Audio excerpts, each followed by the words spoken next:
is the Great Moonbird spicy hot in patch 8.1. You are a Lord Magistrate. You treasure every gift from the Moon Empress like a newborn child, yet you know the Croman, her eyes and ears, are relatively brittle in a fight. Far from friendly lines, they crumble and break. What then to empower your far-flung cavalry?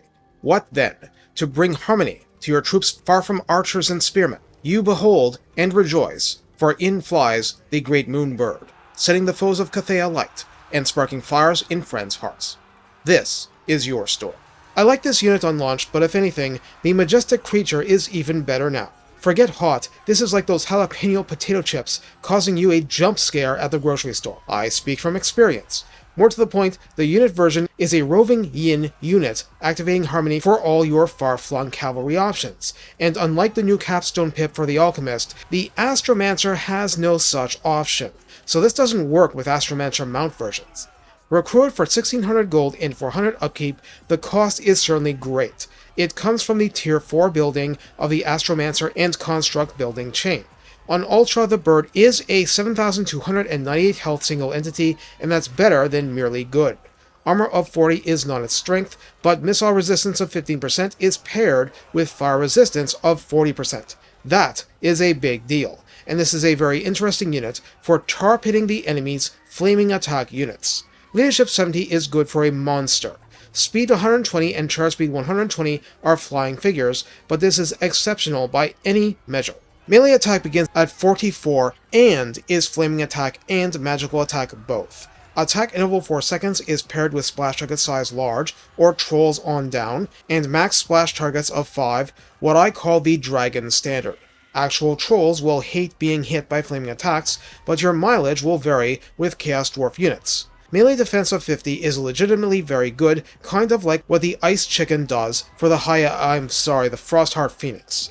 Weapon strength 560 is split base 360 and armor piercing 200, and while that is tilted toward base, which we don't like, it's a very decent chunk of AP, which we do like, and the overall damage is quite good. Again, actual trolls will hate being hit by this. Charge bonus of 46 is pretty okay, and mass is 2000. Besides causing fear and terror, this is indeed a Battle Harmony Yin unit. Therefore, when it gets harmony going, it benefits from leadership plus 4 and speed plus 4% at minimum, up to plus 8 in the presence of a human-formed dragon lord. Reload skill does not affect it. Moon Flare is essentially an 11.5 second in-place aerial bombardment. It has a 9-second cooldown, 3 uses per battle max. The bird cannot move during this, unlike the Onyx Croman ROR. It is a 10-meter radius, centered straight below the bird.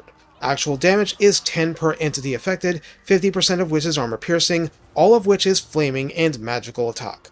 I'll come back to this, but let's not bury this like an ostrich's head. The unit version is a Yin Harmony unit, the Astromancer on 1 is not. This strong a single entity monster at this level of speed can deliver Yin Harmony and shove it in any part of the battlefield you need it, far, far from your crossbow line. Do not lightly dismiss this value. In the Cathay Lord Redline skills, building for buffing requires Sky Fire, 3 pips providing speed plus 15% and weapon strength plus 12%. This unit was already crazy fast. Unified Charge gives rank 7 and up birds speed plus 10% more, melee attack plus 5, and physical resistance plus 10% to help you get it to wherever harmony and flaming attack are needed most. For Cathay Technologies, well, it gets interesting. After all, this is a Yin unit, and a melee unit, much like the Onyx Croman. So let's see. Moon Reflecting obviously gives leadership plus 4 as a Yin unit. Yin Hex contains the upkeep minus 10%, recruit rank plus 2, and melee defense plus 4 we want to see. Inner Speed offers vigor reduction minus 10% and speed plus 20%, so like the Croman, we're up to speed plus 45% for a rank 7 and up version. Drill Training provides armor plus 10, which is nice since it starts low, leadership plus 6, and melee defense plus 4 since it's a melee unit. Longma Riders grant speed plus 15%. We just reached plus 60% total possible, right? Right?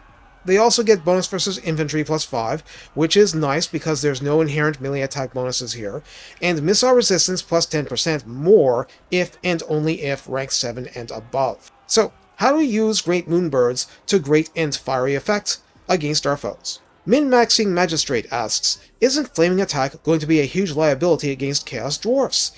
It depends, but it's not like you have much that can intercept a Bale Taurus in the air and take the punishment. Against this kind of opponent, welcome the defense over the offense. If a Celestial General is a roving firefighter on a Jade, Longma, or Celestial line, this is an Arsonist on wings. The Vortex is situational because immobility is a really bad idea if it's getting shot at a lot, like from Chaos Dwarf blunderbusses, but its value is immeasurable to cavalry tactics in the faction, fully replacing the buff job that Onyx Crowmen were doing, but at far greater resilience. To put it mildly, if the enemy will shoot at one, you can waste AI enemy ammo until the Bull Centaurs come home. But when I say cavalry tactics, I really mean the Great Longma Riders. Now that your elite flying cavalry unit is one tier lower than it was without other changes, and awesome technologies will apply to them, the Moonbird is going to further supercharge their leadership and pitched melee performance. For normal quote-unquote cavalry, you're doing the same for higher entity counts. As a sandwich creator for your melee infantry, it's a great counter to regeneration units generally, and makes it less likely routing missile units will hang your thin green line out to dry. We haven't even touched on how much the bird can fight. Well, in short, the bird is great at helping, bad at finishing. It has medium-term staying power, but hits are going to add up without high armor to compensate. It's much better at mobility than sticking around and taking and dishing out a beating. It's not bad, and not bad at this speed level is well worth the money.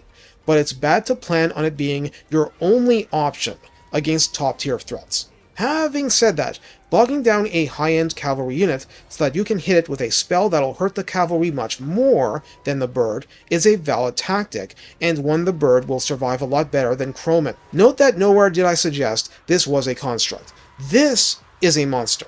It will flee when broken, and it will survive battles that would wholly eliminate others. There's good and there's bad about this. Finally, there's no rule saying you can't use one to fight alongside a Dragon Lord in dragon form. It's not like they're getting harmony benefits relevant to combat except leadership buffing. The same principle applies to Tiger Warrior units and characters. What you see is what you get, and it's not bad. Just make sure to use that mobility because using this as a metal club will get its feathers plucked. Ergo, use it to tar pit the Cathay Destroyer, don't expect it to wreck the Destroyer. The hidden key point is magical attacks. Fire resistance will vary, but a lot of targets have physical resistance like Ninja Wraths, and this will completely ignore such resistance. That is powerful. Abuse it against the targets more conventional forces struggle against. Is it a good monster? Yes. To use it, you need some sense about how powerful Harmony is in situations you do not normally expect it to exist. But just as a combat air patrol and dive bomber, it's good. And if nothing's shooting at it, it will hollow out the center of a blob very nicely. Take care and have fun being the blazing flame in the dead of night.